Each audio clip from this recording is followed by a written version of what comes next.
ഇത് 2017 ഏപ്രിൽ 8-നുണ്ടായ കൊലപാതകം. കഴിഞ്ഞ വർഷം നവംബറിലാണ് വഞ്ചിയൂർ അഡീഷണൽ സെഷൻസ് കോടതി 6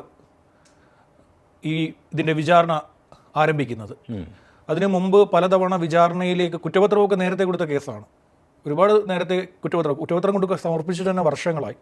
പക്ഷേ കുറ്റപത്രത്തിൽ വിചാരണ ആരംഭിക്കാൻ തീരുമാനിച്ച സമയത്ത് കേഡലിന് മെഡിക്കൽ ബോർഡ് പറഞ്ഞു കേഡൽ മെൻ്റൽ ഹെൽത്ത് വീക്കാണ്, ശരിയല്ല, മാനസികമായി പ്രശ്നമുണ്ട്, അയാളുടെ മാനസിക ആരോഗ്യം എന്ന് പറയുന്നത് മോശമാണ്, അയാൾക്ക് ഈ ഘട്ടത്തിൽ വിചാരണ പറ്റില്ല എന്നൊരു കാര്യം പറയുകയുണ്ടായി. അത് മെഡിക്കൽ ബോർഡ് അത്തരത്തിലൊരു റിപ്പോർട്ട് എഴുതിയപ്പോൾ ഇതിൻ്റെ വിചാരണ വൈകിപ്പോയി. അതിനുശേഷം ഇയാളെ പേരൂർക്കട മാനസികാരോഗ്യ കേന്ദ്രത്തിൽ നിന്നുള്ള ഡോക്ടേഴ്സാണ് ട്രീറ്റ്മെൻറ്റ് കൊടുത്തത്. അപ്പോൾ ട്രീറ്റ്മെൻറ്റ് കൊടുത്തു. അത് അവരോട് ഇയാൾ നന്നായിട്ട് സംസാരിക്കുന്നുണ്ടായിരുന്നു, നന്നായി സംസാരിച്ചു, കാര്യങ്ങളൊക്കെ പറയുന്നുണ്ടായിരുന്നു.